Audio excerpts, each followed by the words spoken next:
এই মুহূৰ্তত অসমৰ প্ৰত্যেকগৰাকী জনসাধাৰণলৈ দিবলৈ ওলাইছো ডাঙৰ খবৰ। আজি হৈছে 13 ডিচেম্বৰ।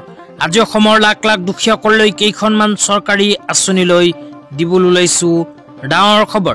তো যিসকল মানুহে ভিডিঅ'টোত ক্লিক কৰিছে অনুগ্ৰহ কৰি ভিডিঅ'টো স্কিপ নকৰি প্ৰথমৰ পৰা শেষলৈ চাই থাকিব, কিয়নো এইটো ভিডিঅ'ৰ মাজত ৰেচন কাৰ্ডৰ পৰা আৰম্ভ কৰি মহিলাসকললৈ কেইখনমান নতুন খবৰ প্ৰদান কৰিম।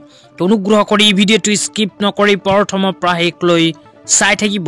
লগতে মোৰ চেনেলত নতুন হলে প্লিজ চেনেলটো সাবস্ক্ৰাইব কৰি মোৰ লগত থাকিব, ভিডিঅ'টো শ্বেয়াৰ কৰি আপোনালোকৰ বন্ধুবৰ্গকো চোৱাৰ কাৰণে সুযোগ প্ৰদান কৰিব।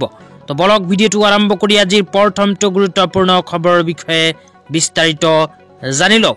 তো আজিৰ প্ৰথমটো গুৰুত্বপূৰ্ণ খবৰ হ'ল জননী সুৰক্ষা যোজনালৈ। তো জননী সুৰক্ষা যোজনাত কোনবোৰ মানুহে আবেদন কৰিব পাৰিব, আবেদন কৰাৰ পিছত কি লাভ হ'ব, ক'ত গৈ আবেদন কৰিব লাগিব, সবিশেষ আপোনালোকক এতিয়া জনাই আছো। অনুগ্ৰহ কৰি ভিডিঅ'টো স্কিপ নকৰি প্ৰথমৰ পৰা শেষলৈ চাই থাকিব। প্ৰথমে আঁচনিখনৰ বিষয়ে ইয়াতে কি লিখা আছে সেয়া পঢ়ি শুনাই দিছো। তো ইয়াতে লিখা আছে all those rural women who are pregnant at the time of delivery and living below the poverty line will be provided with financial assistance of 700। তো যিসকল গৰ্ভৱতী মহিলাই জননী সুৰক্ষা যোজনাত আবেদন কৰিব সেইসকল গৰ্ভৱতী মহিলাক ভাৰত চৰকাৰে প্ৰদান কৰিব 700কৈ টকা। তো যিসকল মহিলাই আগতীয়াকৈ আবেদন কৰিছিল সেইসকল মহিলাই ইতিমধ্যে জননী সুৰক্ষা যোজনা আঁচনিৰ অধীনত লাভ কৰিছে টকা। তাৰ পিছত লিখা আছে all those urban women living below the poverty line will be provided with financial assistance of 600 by the government. তো ইয়াতে কোৱা অনুযায়ী যিসকল নগৰ অঞ্চলৰ মহিলাই দৰিদ্ৰ সীমাৰেখাৰ তলত বসবাস কৰে সেইসকল মহিলাই যদি জননী সুৰক্ষা যোজনা আঁচনিত আবেদন কৰে তেন্তে চৰকাৰে 600কৈ টকা প্ৰদান কৰিব। লগতে যিসকল মহিলাই আগতীয়াকৈ আবেদন কৰিছিল সেইসকল মহিলাই ইতিমধ্যে লাভ কৰিছে টকা। তো তাৰ পিছত আৰু কি লিখা আছে পঢ়ি শুনাই দিছো, অনুগ্ৰহ কৰি ভিডিঅ'টো স্কিপ নকৰি চাই থাকিব। তাৰ পিছত লিখা আছে a part from this 400 will be provided to the ASHA in rural areas and 300 will be provided in urban areas as assistance for delivery incentive. তো ইয়াতে কোৱা অনুযায়ী জননী সুৰক্ষা যোজনা আঁচনিৰ অধীনত যেতিয়া দৰিদ্ৰ সীমাৰেখাৰ তলত বসবাস কৰা গৰ্ভৱতী মহিলাসকলে আবেদন কৰে তেতিয়া আশাসকলে এইখন আঁচনিৰ জৰিয়তে 400 টকাৰ পৰা আৰম্ভ কৰি 300কৈ টকা লাভ কৰে। তো যিসকল আশা বাইদেৱে গাঁও অঞ্চলত বসবাস কৰে সেইসকলে 400 টকা পায়। লগতে যিসকলে চহৰ অঞ্চলত বসবাস কৰে সেইসকলে জননী সুৰক্ষা যোজনা আঁচনিৰ অধীনত 300কৈ টকা লাভ কৰে।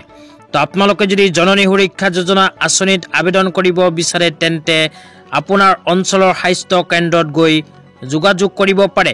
তো আপোনাৰ অঞ্চলৰ স্বাস্থ্য কেন্দ্ৰতে এইখন আঁচনিৰ জৰিয়তে আপোনালোকে সুবিধা লাভ কৰিব। তেতিয়া আপোনালোকক দিবলৈ ওলাইছো আজি দ্বিতীয়টো খুবেই গুৰুত্বপূৰ্ণ খবৰ। তো আজি দ্বিতীয়টো গুৰুত্বপূৰ্ণ খবৰ হ'ল ৰেচন কাৰ্ড লৈ। তো আপোনালোকে মোবাইল স্ক্ৰীনত চাব পাৰিছে ৰেচন কাৰ্ড লৈ এনেকৈ এখন আপডেট ইতিমধ্যে আমাৰ হাতত আহি পৰিছে। তো ইয়াতে লিখা আছে মোদী ডাঙৰীয়াৰ নেতৃত্বত ভাৰতত আহিছে ডিজিটেল বিপ্লৱ। মোদী চৰকাৰে 5.8 কোটি নকল ৰেচন কাৰ্ড ডিজিটেল প্ৰমাণীকৰণৰ জৰিয়তে বাতিল কৰিছে। প্ৰকৃত উপভোক্তাসকলৰ বেংক একাউণ্টত পোনপটীয়াকৈ ধন লাভৰ প্ৰক্ৰিয়া সুনিশ্চিত কৰা হৈছে। তো ইয়াতে কোৱা অনুযায়ী মোদী চৰকাৰে ডিজিটেল প্ৰক্ৰিয়াৰ সহায়ত ইতিমধ্যে 5.8 কোটি নাম ৰেচন কাৰ্ডৰ পৰা বাতিল কৰিছে। তো যিসমূহ ভুৱা ৰেচন কাৰ্ড আছিল ইতিমধ্যে ভুৱা ৰেচন কাৰ্ডবোৰ মোদী চৰকাৰে বাতিল কৰিছে। তো আপোনালোকৰ নামত যদি ৰেচন কাৰ্ড আছিল তেন্তে অতি সোনকালে ৰেচন কাৰ্ডৰ নতুন লিষ্টখন চাই লওক। তো ৰেচন কাৰ্ডৰ নতুন লিষ্টত আপোনাৰ নাম আছেনে নাই। তো ৰেচন কাৰ্ডৰ নতুন লিষ্টখন কেনেকৈ চাব লাগিব যদি শিকিব বিচাৰে তেন্তে এইটো ভিডিঅ'ৰ কমেণ্ট বক্সত কমেণ্ট কৰি জনাই দিব। তেন্তে ইয়াৰ নেক্সট ভিডিঅ'ত আপোনালোকক শিকুৱাই দিম যে ৰেচন কাৰ্ডৰ নতুন লিষ্টখন কেনেকৈ চাব পাৰিব। তেতিয়া আপোনালোকক দিবলৈ ওলাইছো আজি তৃতীয়টো খুবেই গুৰুত্বপূৰ্ণ খবৰ। তো আজি তৃতীয়টো গুৰুত্বপূৰ্ণ খবৰ হ'ল SHG গোটৰ মহিলাসকলৰ বাবে। তো যিসকল SHG গোটৰ মহিলাসকলে মুখ্যমন্ত্ৰী মহিলা উদ্যমিতা অভিযান আঁচনিত আবেদন কৰিছিল সেইসকল মহিলাৰ ভেৰিফিকেশ্যনৰ কাম অসম চৰকাৰে ইতিমধ্যে আৰম্ভ কৰিছে। তো আপোনাৰ অঞ্চলৰ অংগনবাড়ী কৰ্মীসকলে আপোনালোকৰ ঘৰে ঘৰে গৈ 10,000 টকা প্ৰদানৰ বাবে ভেৰিফিকেশ্যন কৰিব। তো ভেৰিফিকেশ্যনৰ সময়ত যিসকল আত্মসহায়ক গোটৰ মহিলাসকলে 10,000 টকা পোৱাৰ এলিজিবিলিটি ক্ৰাইটেৰিয়াৰ ভিতৰত নপৰিব সেইসকল মহিলাৰ নাম মুখ্যমন্ত্ৰী মহিলা উদ্যমিতা অভিযান আঁচনিৰ নতুন লিষ্টৰ পৰা কৰ্তন হ'ব আৰু 10,000 টকা নাপাব। তো আপোনালোকে মোবাইল স্ক্ৰীনত চাব পাৰিছে চৰকাৰৰ ফালৰ পৰা এনেকৈ এখন লিষ্ট প্ৰকাশ কৰিছে। তো ইয়াতে যিসকল মহিলাৰ নাম অন্তৰ্ভুক্ত হৈ আছে সেইসকল মহিলাৰ ঘৰে ঘৰে গৈ ভেৰিফিকেশ্যন কৰিব। তো আপোনালোকে যদি এইখন লিষ্ট চাব বিচাৰে তেন্তে ক'ত গৈ চাব সেয়া জনাই দিছোঁ। তো আপোনালোকে যদি এইখন লিষ্ট চাব বিচাৰে তেন্তে আপোনালোকৰ অঞ্চলৰ অংগনবাড়ী কৰ্মীসকলৰ লগত যোগাযোগ কৰিব লাগিব অথবা আপোনালোকৰ আত্মসহায়ক গোটৰ যিখন ভিঅ' আছে সেই ভিঅ'ৰ লগতো যোগাযোগ কৰিব পাৰে।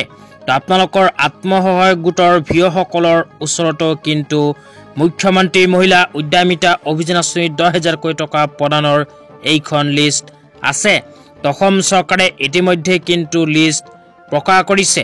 তো আপোনালোকে যদি লিষ্টটো এতিয়ালৈকে চোৱা নাই তেন্তে অতি সোনকালে আপোনালোকৰ আত্মসহায়ক গোটৰ ভিঅ'ৰ লগত যোগাযোগ কৰক। তেতিয়া আপোনালোকক দিবলৈ ওলাইছোঁ আজি চতুৰ্থটো খুবেই গুৰুত্বপূৰ্ণ খবৰ।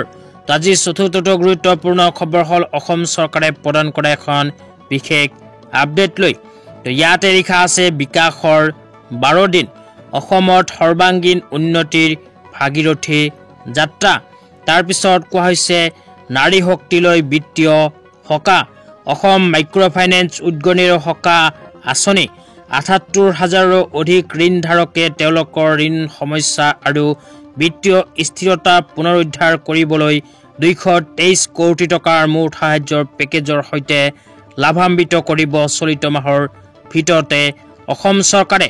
তাৰপিছত কোৱা হৈছে শিক্ষাগত উৎকৰ্ষ সন্মান, বিভিন্ন আঁচনিৰ অধীনত হাইস্কুল শিক্ষান্ত পৰীক্ষাত 26,969 গৰাকী সফল শিক্ষাৰ্থীলৈ নগদ পুৰস্কাৰ প্ৰদান। নৱম শ্ৰেণীত অধ্যয়নৰত 3,23,640 গৰাকী শিক্ষাৰ্থীক চাইকেল প্ৰদান। উচ্চতৰ মাধ্যমিকত উত্তীৰ্ণ সফল যোগ্য বিবেচিত শিক্ষাৰ্থীক 48,673খন স্কুটি প্ৰদান কৰিব অসম চৰকাৰে চলিত মাহৰ ভিতৰতে। তাৰপিছত কোৱা হৈছে দুৰ্যোগ প্ৰভাৱীসকললৈ সাহায্য, দুৰ্যোগত ক্ষতিগ্ৰস্ত 6,86,487টা পৰিয়াললৈ মুঠ 353.37 কোটি টকা পোনপটীয়া সাহায্য।